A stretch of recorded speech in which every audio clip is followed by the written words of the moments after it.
My girlfriend mocked my height and slept with the CEO's son in our bed, then demanded I raise her baby because I was safe and useful, and said I shouldn't complain since I was never her type anyway. I was always aware of my physical limitations and the sharp stings of biological lottery. Since I was a small child, I heard cruel, persistent comments that mocked my height or how unattractive my face was to the casual observer. I remember my schoolmates looking at me with palpable scorn when the teacher asked us to form lines according to our height.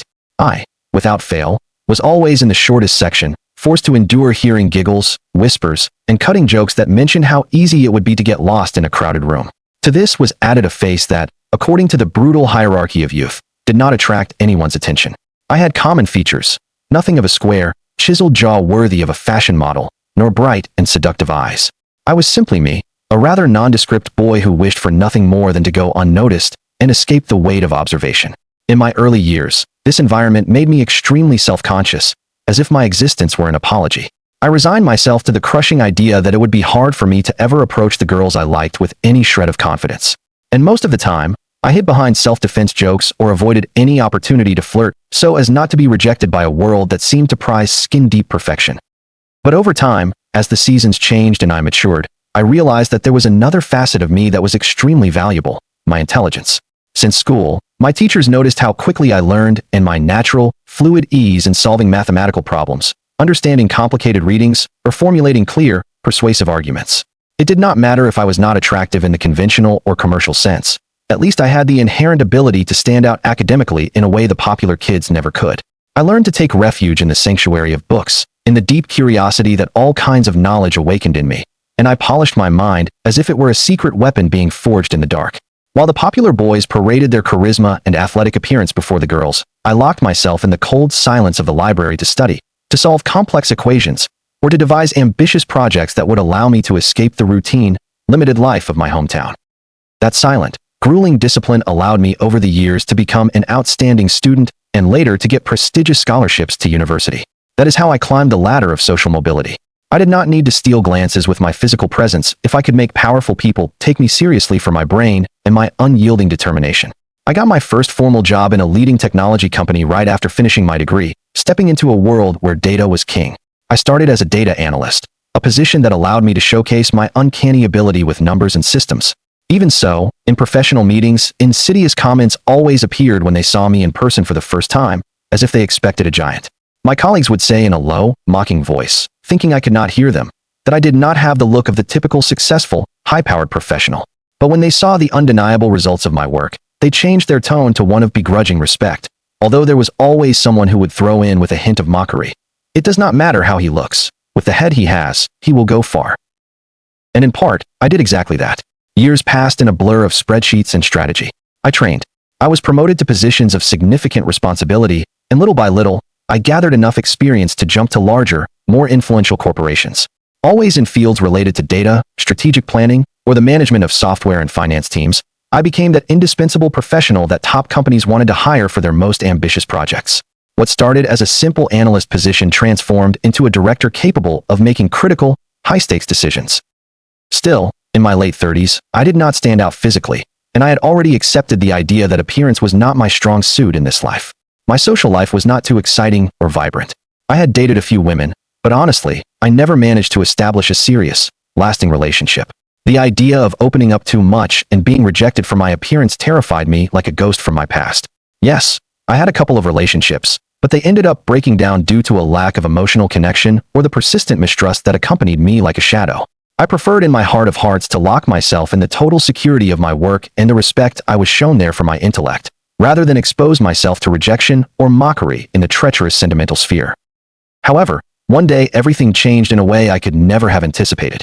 I attended a high-profile event for the company I worked for, a recognition dinner for senior managers at one of the most luxurious and exclusive restaurants in the city. After the official meal ended and the polite applause faded, and when many were starting to leave for the night, I decided to stay a little longer at the bar to have a coffee and mentally review the day's pressing matters.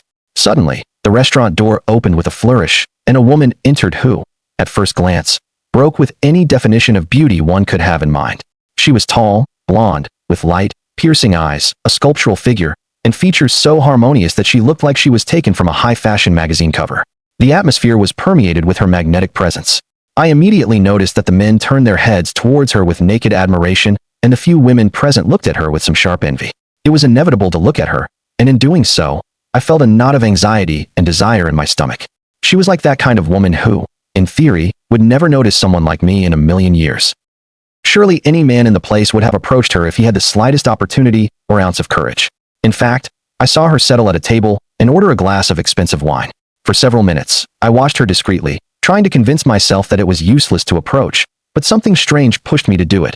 Perhaps a wave of irrational, late-night courage, or simply being fed up with always living in the cage of fear regarding my appearance.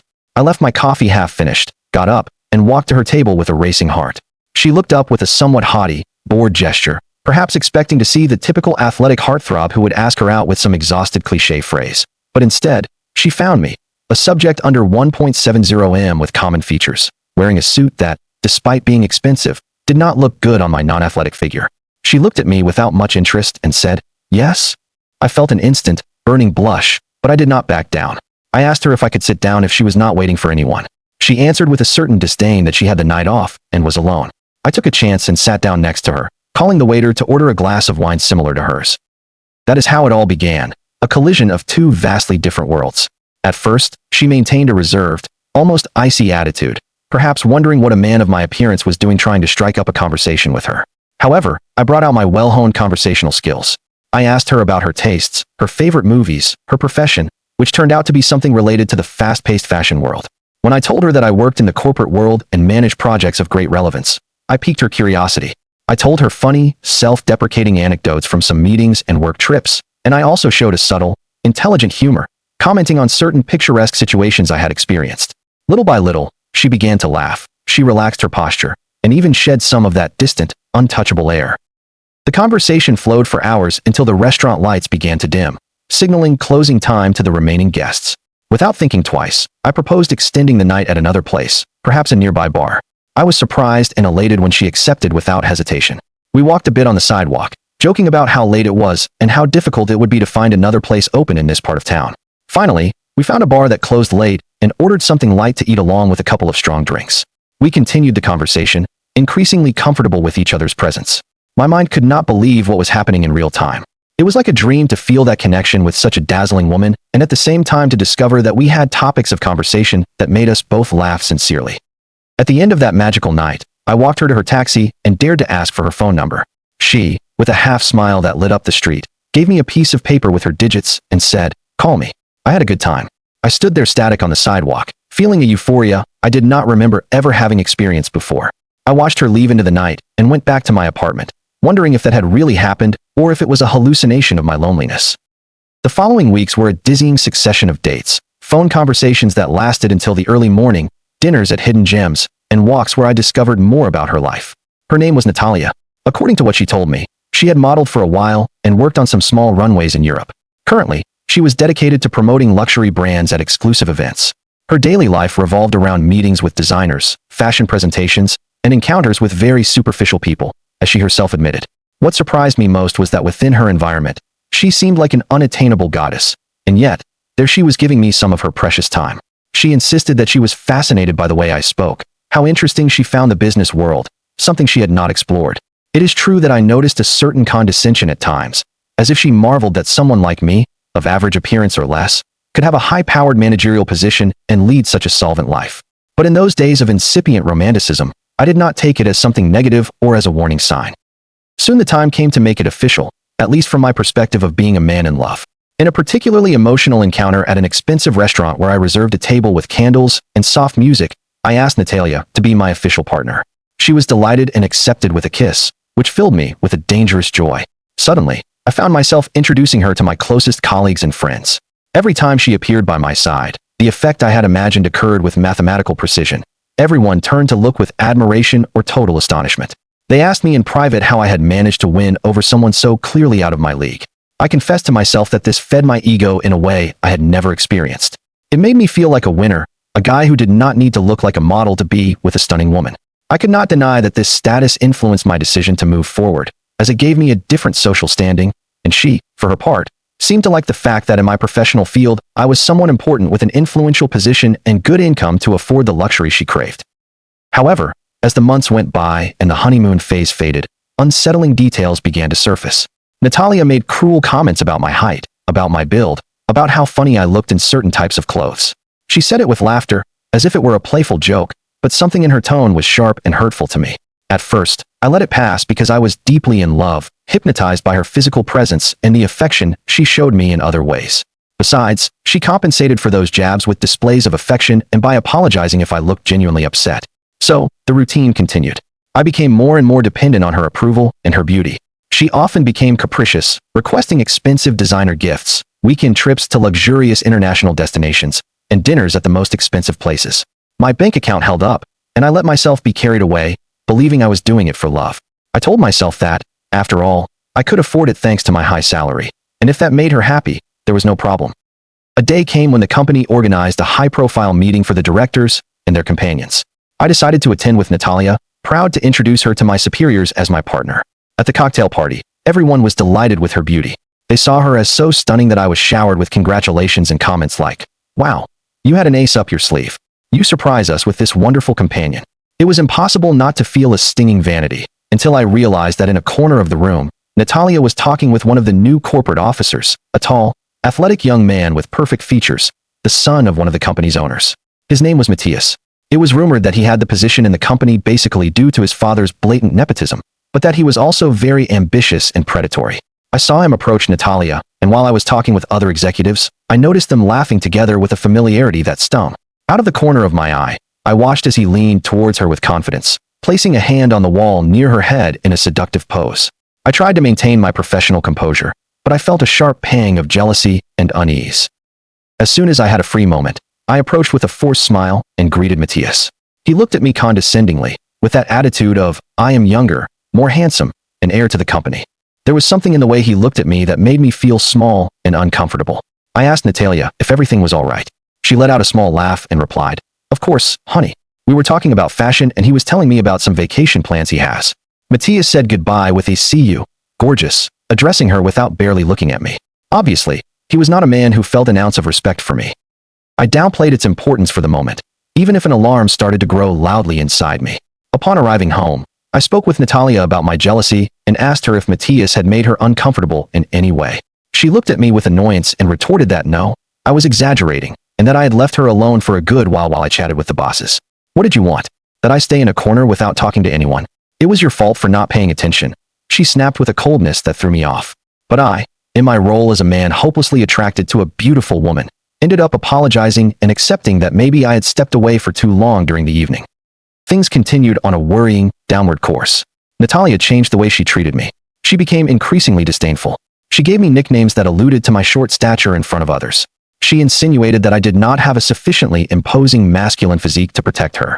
At the same time, she demanded more attention from me, more money for her lifestyle and expenses. If I refused, she would get furious. She would accuse me of being cheap, of wanting to make her feel less, and I would end up giving in so as not to lose her supposed affection. I began to suspect that she was not being sincere, especially when she started disappearing for several hours and did not even respond to my messages. Some nights, she would arrive late, saying she had been with her friends at some exclusive party or event, and she would show a cold, unaffected attitude toward our relationship. My insecurity grew until it became a physical weight.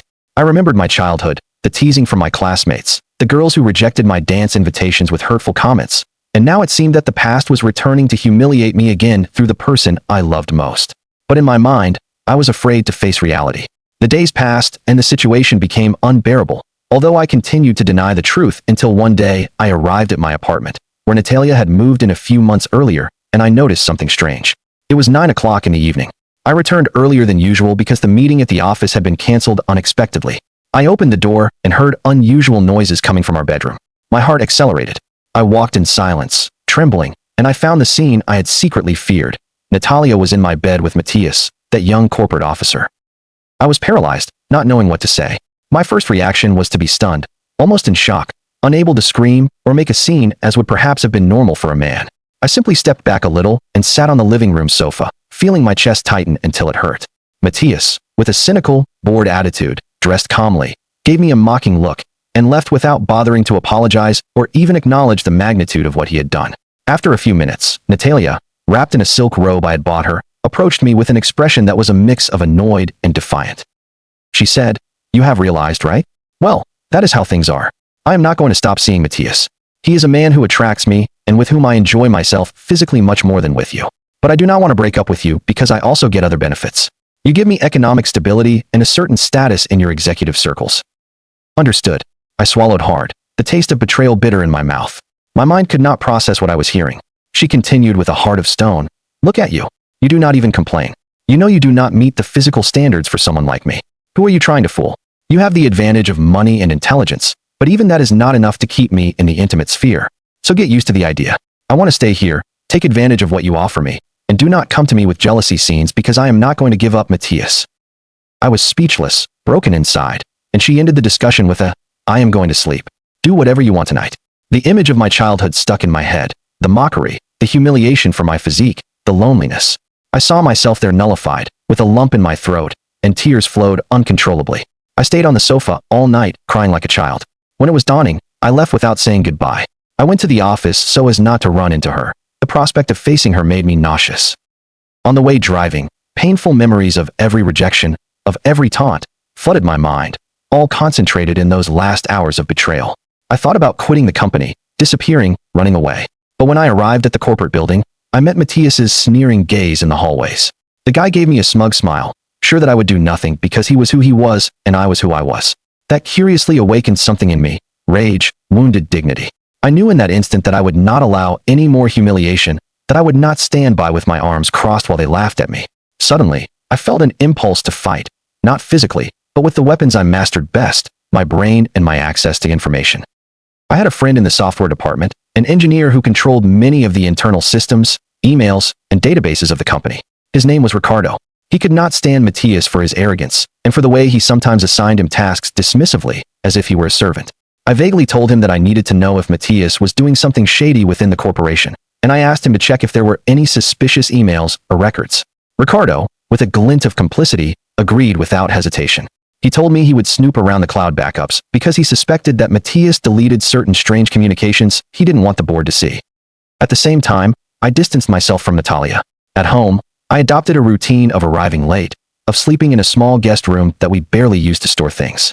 She did not bother to pretend she loved me either. She just went out and came back whenever she pleased, often smelling of him. Even the doorman of the building told me that he often saw Matthias entering at night when I wasn't there.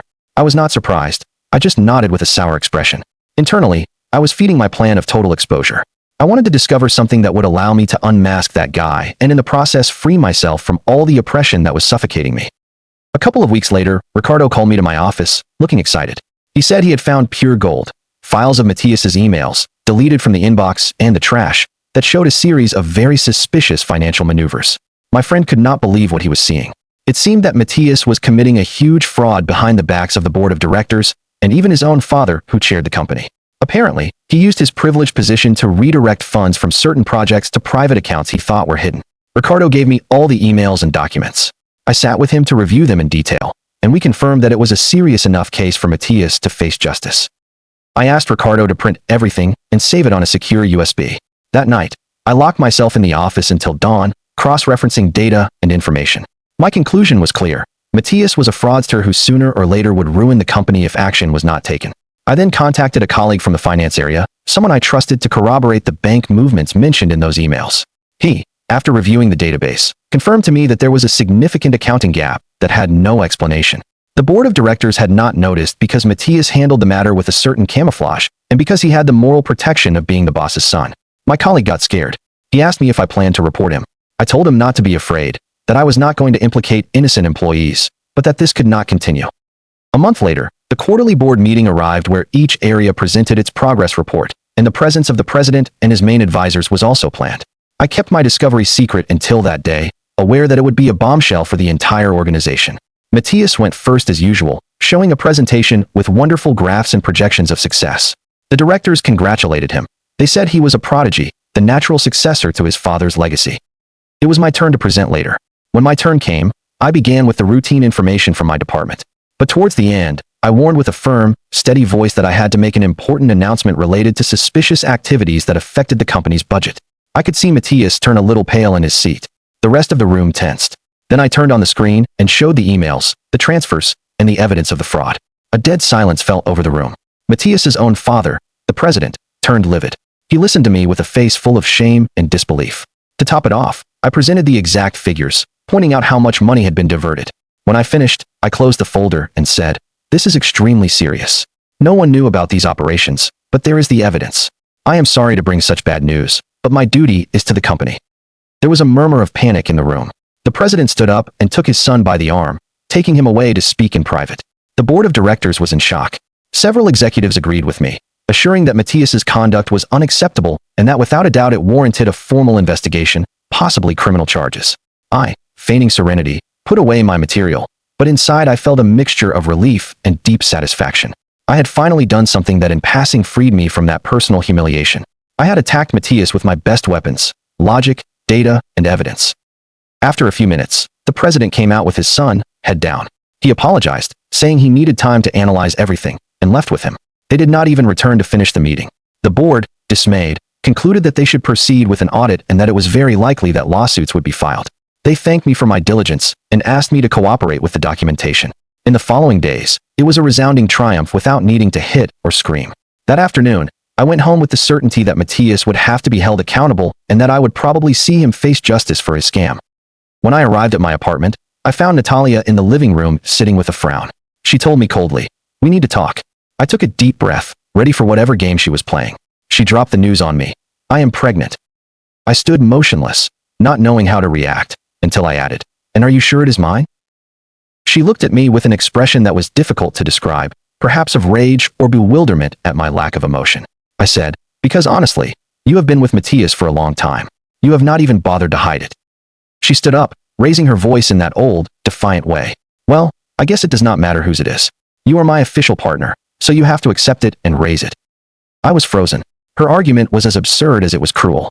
I replied that I was not going to assume paternity for something that was not my responsibility. And then I commented with sarcasm that I doubted Matthias would help her, as he was involved in a fraud and would probably end up in jail or disappear to avoid it. Natalia staggered a bit, not knowing what to say. "What fraud? What are you talking about?" I told her coldly what I had revealed at the board meeting. She put her hands to her head, realizing that her lover had lost in a single blow all his power and influence. She begged me to do something, not to let Matthias fall into disgrace, to talk to the president to give him a chance, and to please stay together forming a family for the sake of the child. That is when I exploded, and I spoke to her with all the pent-up pain and fury of a lifetime of being mocked. I told her that I knew perfectly well that I did not fit the beauty standards, that I did not need anyone to remind me, because I had heard it all my life.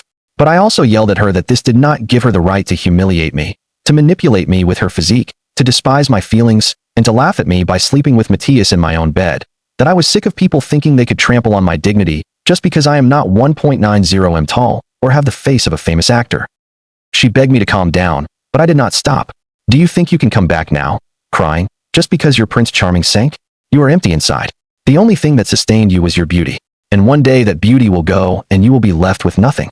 I concluded by throwing her out of my house, telling her to get out and not come back or I would report her for trespassing since the apartment was in my name.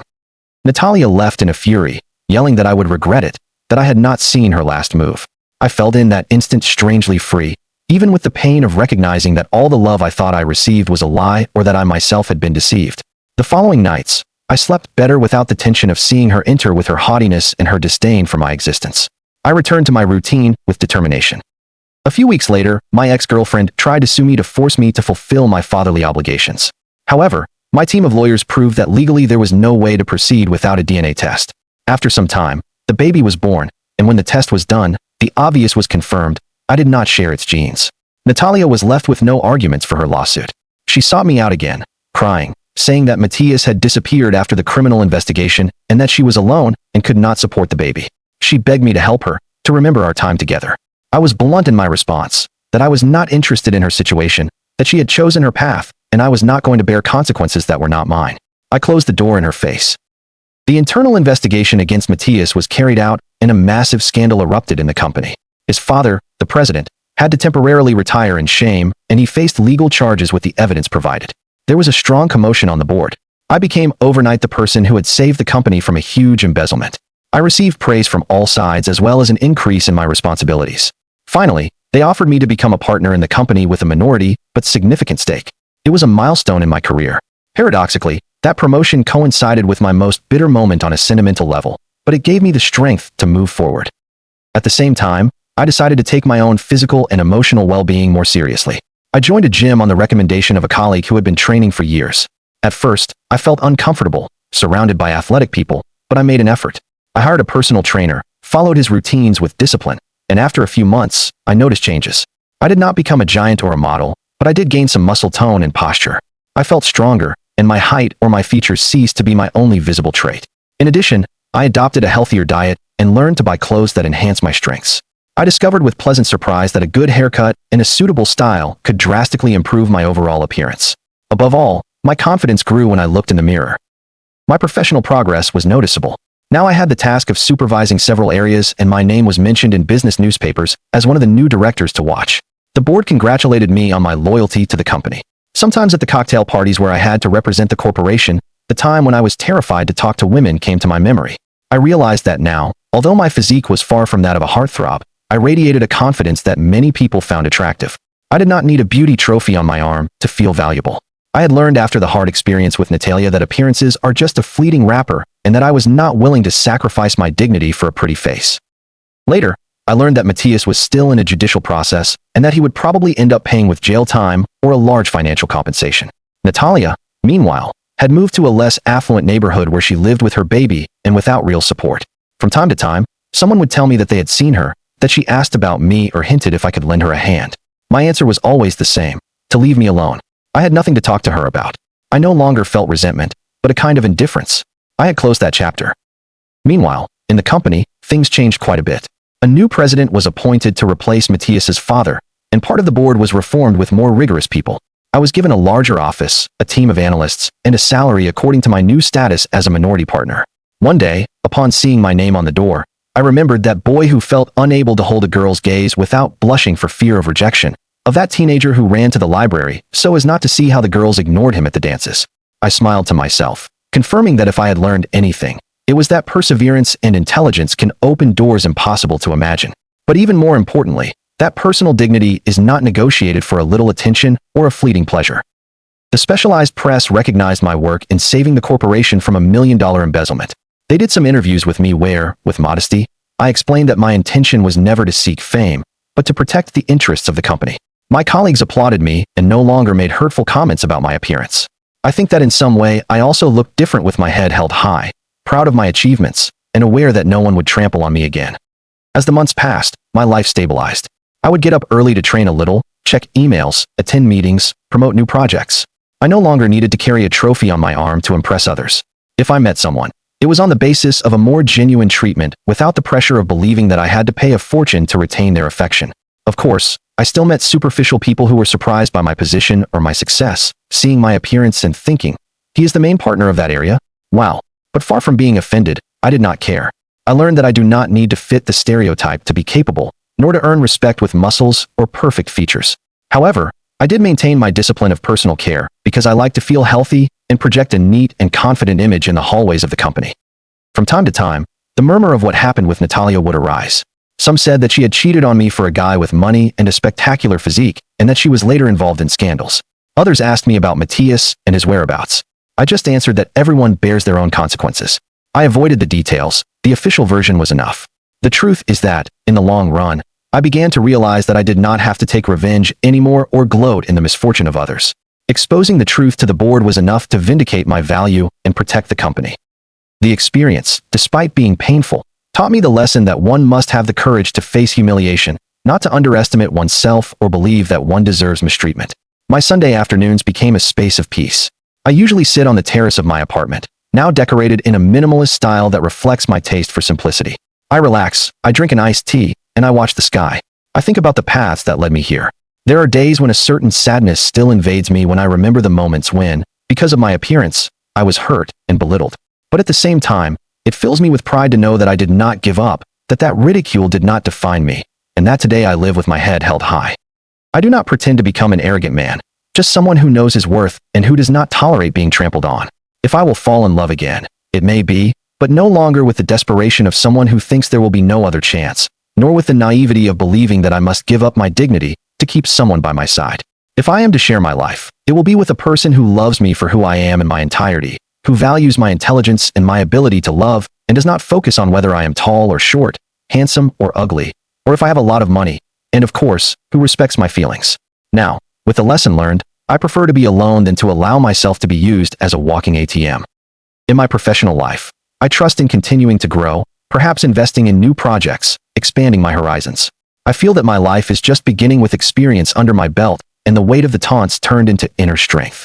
Today, I look at my reflection in a mirror and I think, yes, this is me with my flaws, my height, my common features, but I am not the same one who cried in silence longing for approval. I have cultivated a firm will that overcame contempt. Although I still do not belong on any beauty runway, I learned that true self-esteem is born from a deep acceptance of oneself. And that acceptance is what allows me to be who I am. The man who overcame mockery, who exposed a fraudster, and who knew how to set limits in an abusive relationship. I promised myself from the moment I saw Natalia leave with her suitcases that I would never again let anyone make me feel inferior or take away my dignity. If beauty is only skin deep and fades with time, why are men still so willing to trade their dignity and hard-earned security just to have a trophy woman on their arm? Thanks for watching, and don't forget to subscribe to the channel and leave a like. Share your thoughts about this story in the comments.